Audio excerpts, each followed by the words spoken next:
Pinagtulungang bugbugin ng mga lalaking yan ang isang lalaki na nakastripe na t-shirt sa isang kalsada sa Mandurriao, Iloilo City. Ilang sandali lang, natumba ang lalaking duguan na. Nagtamo ng saksak sa leeg at kamay ang biktimang 21 taong gulang na inoobserbahan pa sa ospital. Base sa kwento ng nobya sa magulang ng biktima, nagkaroon ng pagtatalo ang grupo ng biktima sa isa pang grupo sa loob ng isang bar. Parehong nakainom ang mga sangkot. Paglabas ng bar, doon na nangyari ang rumble. Hinuli ng pulisya ang 5 lalaking sangkot sa rumble kasama ang isa sa 2 sumaksak sa biktima. Na-recover din ang 2 kutsilyong ginamit sa krimen. Patuloy na pinaghahanap ang isa pang suspect sa pananaksak. Handa raw magsampa ng reklamo ang pamilya ng biktima laban sa mga suspect na walang pahayag. Samantala, nagpapagaling sa ospital ang isang mag-asawa sa Maynila matapos malapnos ang kanilang balat nang magkasunog sa kanilang bahay. Base sa police report, nagiinuman ng mag-asawa sa kanilang bahay sa Parola Compound Tondo kahapon ng madaling araw nang bigla silang nagtalo. Biglang kumuha ng kerosene ng lalaki at ibinuhos yun sa kanilang sala. Tatakutin lang daw sana ng lalaki ang kanyang misis pero aksidente umano itong nagliyab dahil sa lighter na hawak ng lalaki. Kapwa nalapnos ang balat nila sa mukha at katawan. Kusang nagtungo sa ospital ang dalawa para magpagamot. Sa ibang balita, dumami ang mga bumiyaheng pasahero sa NAIA kung ikukumpara noong nakarang taon. At dahil magpapasko, meron din mga nagbalikbayan para makasama ang kanilang mahal sa buhay. Balita hatid ni EJ Gomez. Maluwag ang pila ng mga sasakyan sa driveway ng departure drop-off area ng NAIA Terminal 3 mag-aalas 9 kagabi. Ganyan din sa arrival area ng terminal, kaya mabilis ding nakakaalis sa mga sasakyang nagsusundo ng mga pasaherong dumating sa NAIA.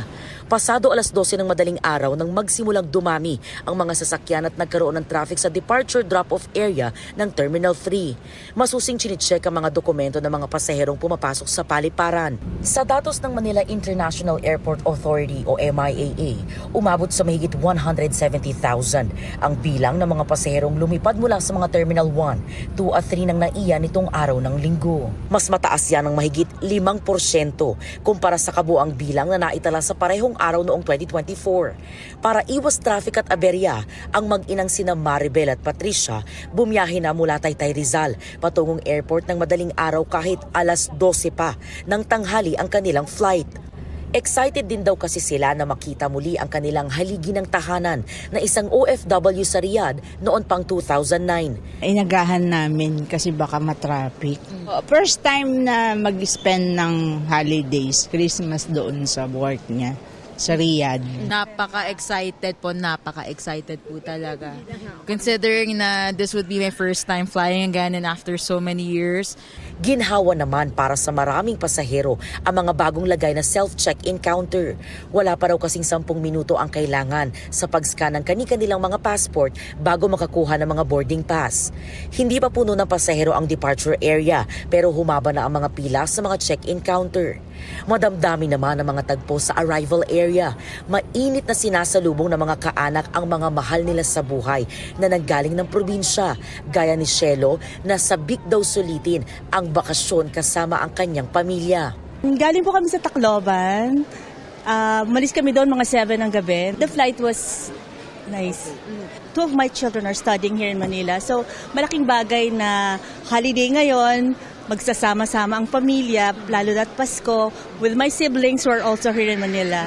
I feel very happy because I get to spend Christmas with my family and I get to have a fun time with them. I just want everyone to be happy with me. Ang iba namang matyagang naghintay tulad na lang ng pamilya ni Sab, may pa-banner at balloons pa para raw isurprise ang pagdating ng Ate Peachy nila na galing pa ng Amerika.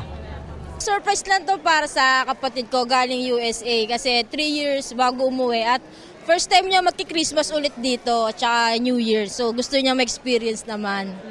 Sinalubong nila ng yakap at halik ang kanilang Ate Peachy. Merry Christmas, Pilipinas! EJ Gomez, nagbabalita para sa GMA Integrated News. Happy Tuesday mga mare at pare! Star-studded ang premiere night ng Metro Manila Film Festival entry na Bar Boys After School. Spotted dyan ang ilang kapuso stars na bida sa film gaya ni na Encantadia stars Glyza De Castro, Rocco Nasino at Therese Malvar.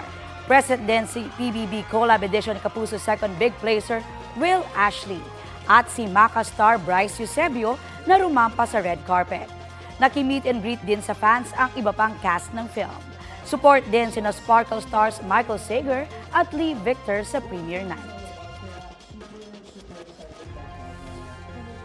Kasunod ng pagkamatay ni dating DPWH Undersecretary Maria Catalina Cabral, inutusan ng Office of the Ombudsman ang DPWH na ilabas ang lahat ng computer at electronic devices na na-issue kay Cabral.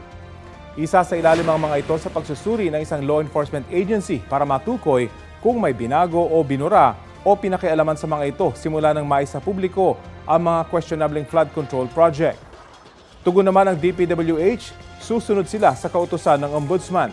Agad nilang iti-turn over ang lahat ng data storage devices pati na mga dokumento, records at files sa opisina ni Cabral sa mga otoridad para masuri.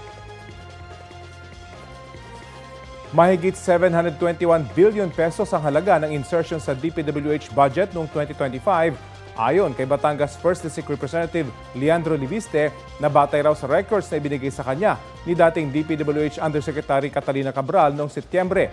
Kabilang si Liviste sa mga kongresistang nagsusulong na imbestigahan ang pagkamatay ni Cabral. Balitang hatid ni Chino Gaston.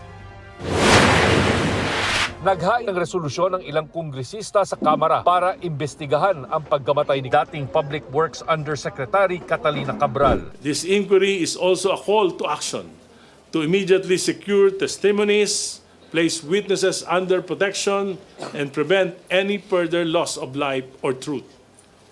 Marami pong butas at hindi nagtutugma ang mga salaysay sa pagkamatay ni Zusek Cabral. Isa sa naghain ng resolusyon, si Batangas 1st District Representative Leandro Liviste na hawak ngayon ang listahan ng mga mambabatas na may mga proyektong pinaglaanan ng budget ng DPWH na binansagang Cabral Files. Nakuha ni Liviste ang record mula kay Cabral noong September 4 matapos i-otorisa ni DPWH Secretary Vince Dizon. Ito ay listahan ng lahat ng mga projects sa DPWH budget at para sa bawat isang proyekto, may nakalagay na proponent at saka iba pang mga notes. Halos lahat po ng mga congressman at senators ay nasa listahang ito. Bagamat handa raw siyang ilabas ang listahan kung papayagan ni Dizon, mas mainam aniya kung ang DPWH ang maglalabas nito. Pati raw ang nanay niyang si Senador Loren Legarda nasa listahan. Bagamat sinabi raw nitong hindi niya nakausap si Cabral. Tinanong ko ang nanay ko, sabi niya hindi naman niya kinausap si Yusek Cabral tungkol sa project. Kaya hindi niya alam paano nakapasok ito sa listahan. Kaya maganda din na isa publiko ng DPWH ito para din malinawan na, uy, hindi pala ako yung nagpasok nun, baka ginamit lang ang pangalan. Hinihingan naman ng tugon dito si Dizon. Base sa Cabral Files, hinihingan umano ng DPWH ang mga kongresista ng mga proyekto na nagkakahalaga ng 150 million pesos. At natuklasan niyang bago pa aprubahan ang budget ay tila may ayusan na sa bidding. Meron din mga Leadership 1 at Leadership 2 na nabanggit po ninyo na I think mga over 20 billion din ang pangalan sa leadership sa listahang ito. Naka-codename na siya. Hindi natin alam sino si leadership. Pero ang isang project sa leadership list na ito ay sa aking distrito na si Yusek Cabral po siguro ang makakapaliwanag. Pero yung kontratang ito ay na-award kay Congressman Edwin Garjola. Hinihingan pa namin ng komento rito si Guardiola. Dagdag pa ni Liviste, sa 2025 budget, umabot aniya sa 721 billion pesos ang DPWH insertion. 401 billion dito ang sa district representatives habang 320 billion ang outside allocable. Nasa 21 billion daw rito sa outside allocables ang sa mga senador. Mukhang taon-taon umano ginagawa ni Cabral ang budget insertions mula sa DPWH at sa Kongreso. Pero hindi lang sila ang may insertion umano. Kami din po dito mga opisyal sa mga ahensya ng gobyerno, bukod sa DPWH na may insertion, may mga secretary at undersecretary kahit walang kinalaman sa DPWH, meron din flood control project. Sabi ni Liviste, ipinakita na niya ang listahan sa Independent Commission for Infrastructure at sa Ombudsman. Pero kailangan pa ng ebidensya na mag-uugnay sa proponent sa kontraktor. Chino Gaston nagbabalita para sa GMA Integrated News.